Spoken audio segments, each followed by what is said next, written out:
तो किसी भी कार्य में, मार्ग में तो अब समस्याएं, दुविधाएं, विकट परिस्थिति वो तो आएंगी ही। उसको छोड़कर आपको आगे बढ़ना है या उस पर चलते रहना है, वो तो आप पर है। उस समय अपने आप को यदि मोटिवेटेड रखना है तो उसका इतना सही है कि अगर आप नहीं करेंगे तो नहीं होगा।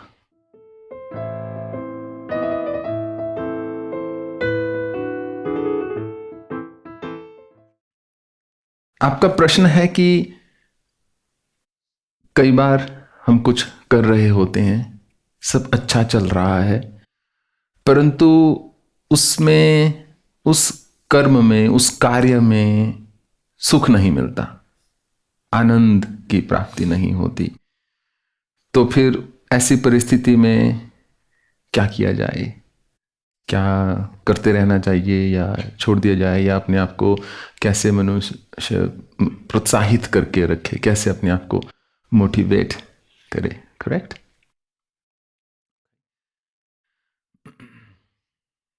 ऐसा देखिए संभव नहीं है कि आपको किसी कार्य में हर समय सुख प्राप्त हो।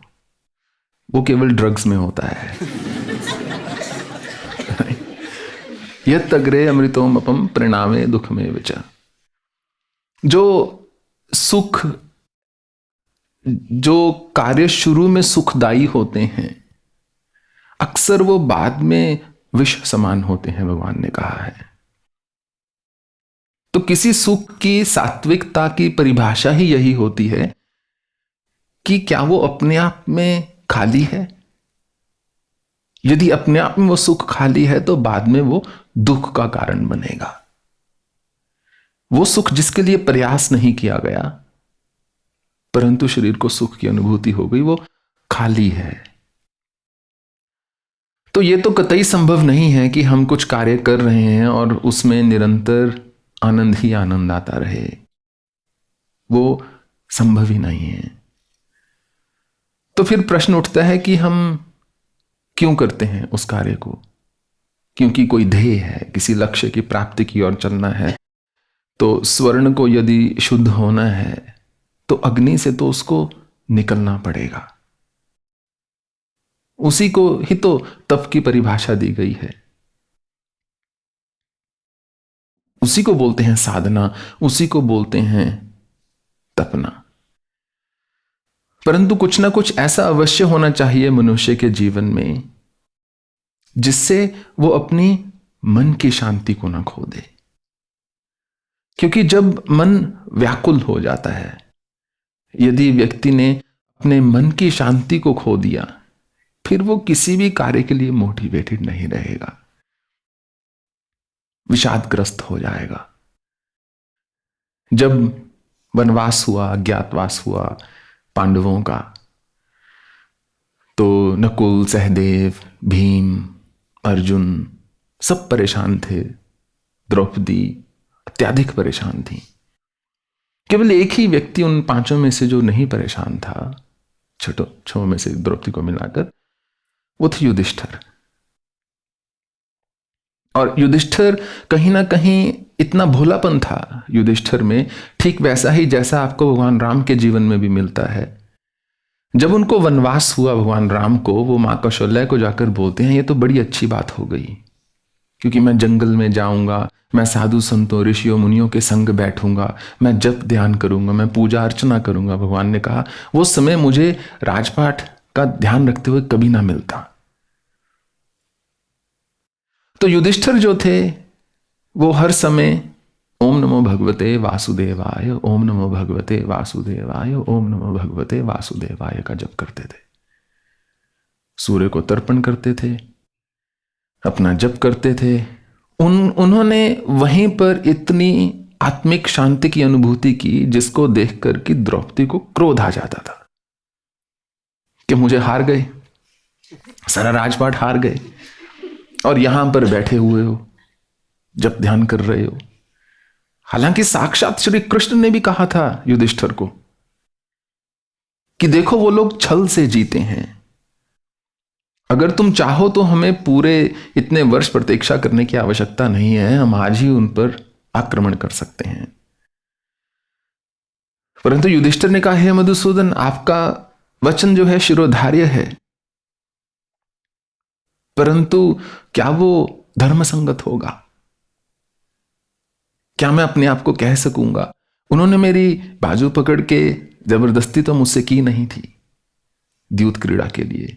मैं माना, मैंने की, किसी भी कारण से मैं हारा, मैंने एक वचन दिया उनको, मैं उसको पूरा करना चाहता हूं। तो भीम और द्रौपदी ने कहा युधिष्ठिर को कि क्या सारा दिन जपते रहते हो? क्या सुख मिला तुम्हें? क्यों जपते हो? यहां जंगल में बैठे हुए हैं, तुम युद्ध के बारे में सोचो, सेना के बारे में सोचो, उनको एकत्रित करो, कैसे हम दोबारा आक्रमण करेंगे, कैसे जीतेंगे, कैसे अपने खोए हुए राज्य को प्राप्त करेंगे। तुम बैठकर जप कर रहे हो। ये कहां की युक्ति है? ये कहां से ये एक युक्ति संगत कार्य जान पड़ता है? कहां से ये एक बुद्धिजीवी का कार्य है? क्यों करते हो जप? क्या सुख मिला तुम्हें? ये मूल प्रश्न था कि युधिष्ठिर, आपको क्या प्राप्त हुआ? जो कौरव सारा दिन अय्याशी कर रहे हैं, जो कौरव किसी ईश्वर को स्मरण नहीं करते, वो समस्त सुखों का भोग कर रहे हैं, तो आप क्यों जप कर रहे हो? युधिष्ठिर ने कहा, बात सरल है पर बात बहुत सुंदर है। मेरे कर्मों के अनुरूप, मेरे भाग्य के अनुरूप ईश्वर चाहे मुझे दुख दें या सुख दें, परिस्थितियां चाहे मेरे प्रतिकूल हो या अनुकूल हो, उन परिस्थितियों के माध्यम से भगवान तो किसी को सुख और दुख क्या ही देंगे। परंतु डाकिया अगर चिट्ठी ही दे सकता है ना, जो भी अब मनी ऑर्डर आया तो मनी ऑर्डर पकड़ाएगा, अगर बिल आया तो बिल पकड़ाएगा। परंतु युधिष्ठिर ने कहा, मैं इसलिए जप करता हूं, इसलिए श्रीहरि का ध्यान करता हूं, क्योंकि मुझे इससे सुख प्राप्त होता है, इसीलिए करता हूं। इसलिए नहीं करता कि मेरी इच्छा की पूर्ति हो जाए। और जिस दिन कोई भी भक्त, कोई भी साधक, कोई भी धर्म के पथ पर चलने वाला व्यक्ति, मनुष्य, जीव इस बात को समझ लेता है कि हम प्रार्थना इसलिए करते हैं कि हमें सुख मिलता है, आत्मीय शांति मिलती है, ना कि इसलिए करते हैं कोई व्यापार स्थापित कर लिया भगवान के साथ कि आज मैंने आपको ये जप किया है, 5000 जप कर दिया है, ये मेरे खाते में डाल दीजिएगा। इसके जैसे क्रिप्टो करेंसी होते ना, इतने कॉइन के इतने पैसे बन गए मेरे, इतनी मेरी इच्छाएं पूर्ति कर देना। तो किसी भी कार्य में, मार्ग में तो अब समस्याएं, दुविधाएं, विकट परिस्थिति वो तो आएंगी ही। उसको छोड़कर आपको आगे बढ़ना है या उस पर चलते रहना है, वो तो आप पर है। उस समय अपने आप को यदि मोटिवेटेड रखना है तो उसका इतना सा ही है कि अगर आप नहीं करेंगे तो नहीं होगा, कोई दूसरा नहीं कर सकता आपके लिए।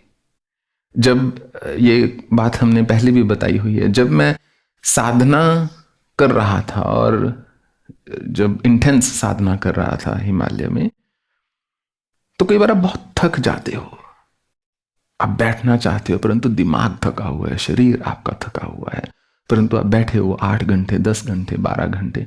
तो उसमें मैं अपने आप को बस एक ही चीज बोलता था कि यदि मैं इस समय मां जगदम्बा पर ध्यान नहीं लगा रहा होता, यदि इस समय मैं मां त्रिपुर सुंदरी पर ध्यान नहीं लगा रहा होता, तो भी यह समय बीत ही जाना था। कि मान लीजिए 3 घंटे, 5 घंटे मैं उस ध्यान को नहीं लगाता, कुछ और करता हूं, तो वो समय तो बीत ही जाना है। तो क्या 5 घंटे बाद मैं अपने आप को यह कहकर सुखी होऊंगा कि मैं घर छोड़ा, मात तात भगिनी व्रात परिजन समुदाय संबंध सब ही त्यागे आयो शरणाई? क्या 5 घंटे बाद या 2 घंटे बाद जब मैं अपने आप को बोलूंगा कि मैंने पिछले 5 घंटे ध्यान क्यों नहीं लगाया, वो क्या जो उत्तर होगा उससे मैं प्रसन्न होऊंगा या दुखी होऊंगा। समय तो काल का चक्र है, चलता ही जा रहा है निरंतर। तो जब आपको लगे कि मुझे ब्रेक लेनी है उस कार्य से, जो कार्य की आपको करना चाहिए, उस समय अपने आप से पूछो कि ब्रेक लेके भी क्या ही हो जाएगा। 2-3-4 घंटे कहीं और या 2-3-4 दिन कहीं और बिता देंगे, उसका सारांश क्या निकलेगा। तो जिस व्यक्ति को सुख ना लुभा सकें उस व्यक्ति को दुख कभी डुबा नहीं सकता। और वो केवल मन की गति होती है। नहीं तो मनुष्य ने वो तो करना ही है जो उसको करना है।